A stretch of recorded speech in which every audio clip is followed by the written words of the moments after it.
네, 기자회견문은 사교육 걱정 없는 세상 공동대표 정지현, 수학교육혁신센터장 최수일, 그리고 공동대표 홍민정 이렇게 3명이 낭독을 하겠습니다. 더불어민주당 강민정 국회의원실과 사교육 걱정 없는 세상은 오늘 서울 소재 15개 대학의 대학별고사 수학 문제 분석 결과를 발표하는 기자회견을 개최합니다. 사교육 걱정 없는 세상은 2012년부터 농구술 고사 등 대학별 고사에서 고교 교육과정을 벗어난 문항이 출제되어 공교육 정상화를 저해하는 것은 물론이고 또 과도한 사교육을 유발하는 문제를 개선하기 위한 노력을 그동안 기울여 왔습니다. 대학 입시 문제가 고교 교육과정 내에서 출제되어야 한다는 문제의식은 사회적 합의를 이루었고, 그래서 2014년에는 공교육 정상화 촉진 및 선행교육 규제에 관한 특별법이 시행되었습니다.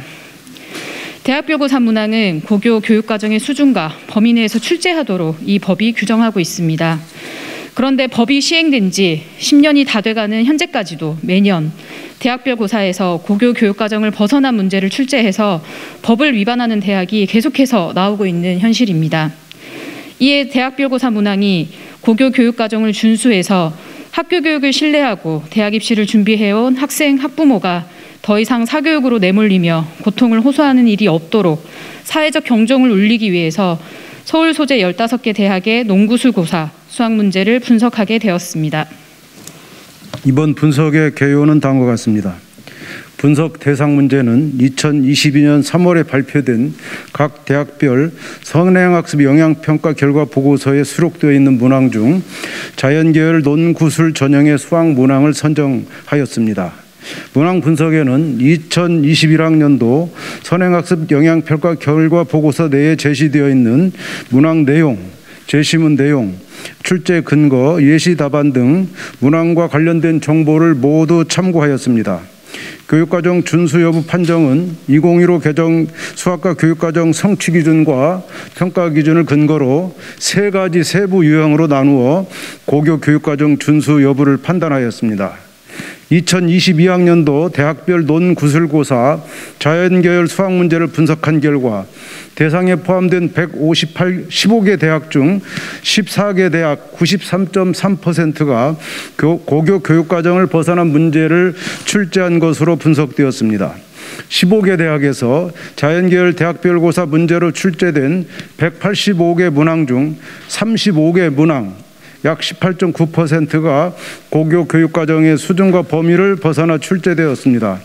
이번 대학별 고사 문항은 3가지 기준으로 분석하였는데 그중 유형 1은 교육과정 성취 기준 및 평가 기준에 명시된 사항을 벗어난 문제를 출제된 경우, 유형 2에는 교육과정 성취 기준 및 평가 기준에 명시되지 않는 사항을 벗어난 문제를 출제한 경우, 유형 3은 대학과정의 내용을 포함하는 문제를 출제한 경우로 구분하여 분석하였습니다.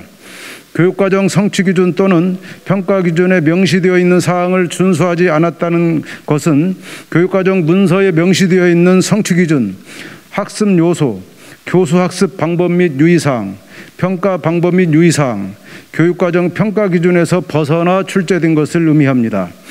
교육과정 및 평가 기준에 명시되지 않는 내용을 포함한다는 것은 이전 교육과정에 사용하던 용어나 내용을 출제하거나 교육과정에서 삭제된 내용을 표현만 바꾸어 출제한 경우 등을 의미합니다. 이번 대학별 고사에는 2가지 내지 3가지 유형 모두에 해당한 문제를 출제한 대학도 있었습니다. 3가지 모든 유형의 위반 문항을 출제한 대학은 2개 대학이었으며 별도로 교육과정 위반 문항을 출제하지 않은 대학은 고려대학교가 유일한 것으로 분석되었습니다. 고교 교육과정의 수준과 범위를 벗어나 출제된 것으로 판정된 35개 문항에는 고교 교육과정에 명시된 사항을 준수하지 않은 제2일 유형에 해당하는 문제가 45.7%로 최대였습니다. 이것은 대학별 고사 출제진이 대학 교수들이기 때문에 고교 교육과정 개정 내용에 대한 이해도가 다소 떨어지는 상황에서 벌어진 것으로 판단됩니다. 교육부는 이러한 상황이 계속해서 반복되어 발생하지 않도록 대책을 마련해 개선을 해야 합니다. 먼저 선행교육규제법을 위반하여 대학별 고사 문항을 출제한 대학에 대해서 강력한 행정제재를 할 것을 촉구합니다. 선행교육규제법은 대학별 고사에서 고등학교 교육과정의 범위와 수준을 벗어난 내용을 출제 또는 평가할 경우 총 입학 정원의 10% 범위 내에서 모집 정지 조치를 한다라고 그 기준을 제시하고 있습니다. 하지만 실제 행정 제재는 이에 훨씬 못 미치는 수준입니다. 대학별 고사의 문제가 계속해서 선행교육규제법을 위반해 출제되고 있는 것을 감안한다면 이러한 문제를 해결하기 위해서는 보다 강력한 행정 제재가 필요할 것입니다. 둘째로 재정지원 사업 자격을 박탈하는 등의 강력한 조치를 취해야 합니다.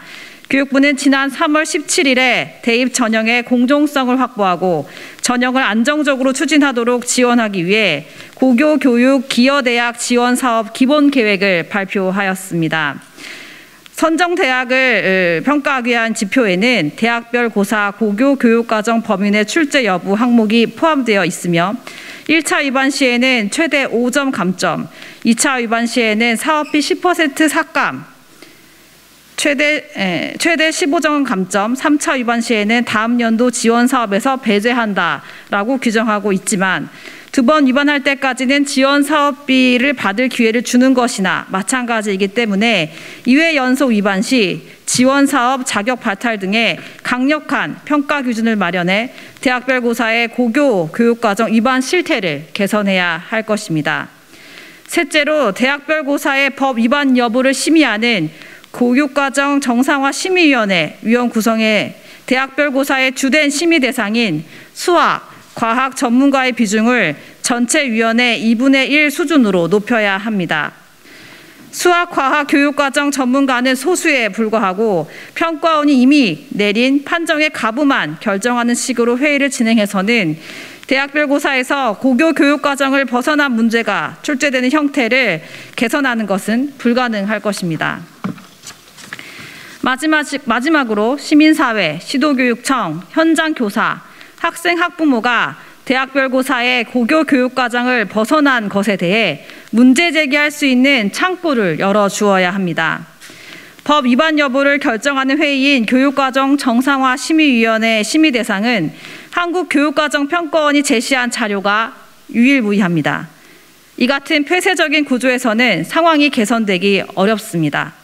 따라서 교육부는 시도교육청과 시민단체, 학생, 학부모의 의견을 수렴할 창구를 마련하고 이들의 문제 제기를 한국교육과정평가원의 분석 내용과 병합해서 심의하고 교육과정 정상화 심의위원회에 최종 결정을 구하는 것으로 구조를 개선해야 할 것입니다. 강민정 국회의원실과 사교육 걱정은 위에서 언급한 4가지 대책을 비롯해 교육부가 의지를 가지고 2023학년도 대학별 고사부터는 고교 교육과정의 수준과 범위를 벗어난 문항이 단 한 문제도 출제되지 않도록 할 것을 강력히 촉구합니다. 이를 통해 국가가 책임지는 교육이라는 정부의 약속이 학교 교육을 통해 실현될 수 있을 것이라 기대합니다. 더불어 강민정 국회의원실과 사교육 걱정은 정부가 대입과 학교 교육의 정상화를 위한 정책을 추진할 때 협력과 지원을 아끼지 않을 것입니다. 2022년 7월 20일 강민정 국회의원실 사교육걱정세상. 사실 이번에 이제 사법세의 분석의 대상이 됐던 15개 대학 중에서 14개 대학이 실질적으로 현행 법을 사실상 무력화시키고 너무나 손쉽게 위반하고 있다는 사실이 드러났습니다. 교육부는 이 공교육 정상화법, 일명 공교육 정상화법이죠. 이런 법이 명확하게 있음에도 불구하고 대학들이 이런 식으로 그 법을 뭉개고 무시하고 편법으로 빠져나가고 있는 현실을 그동안 방치해 왔던 것입니다. 교육과정 정상화 심의위원회라고 하는 것이 있음에도 불구하고 제대로 그 기능을 하고 있지 못하다는 사실이 오늘 분명하게 드러난 이상 교육부가 이 문제에 대해서 책임 있는 대책을 강구해야 할 것입니다. 제가 다른 토론회에 참여해서 이 노동 시간이 사람의 뇌 질환, 뇌혈관계 질환과 우울증과 자살 충동에 미치는 영향에 대해서 그 연구 결과를 본 적이 있습니다. 그러니까 우리 아이들은 사실 엄청난 장시간의 학습 노동에 시달리고 있는 것입니다.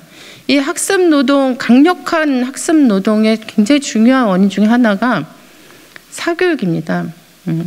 우리 대한민국의 청소년들이 세계 2위, 1, 2위를 다투는 청소년 자살 오명국이 된 지가 이미 수년째 되고 있습니다.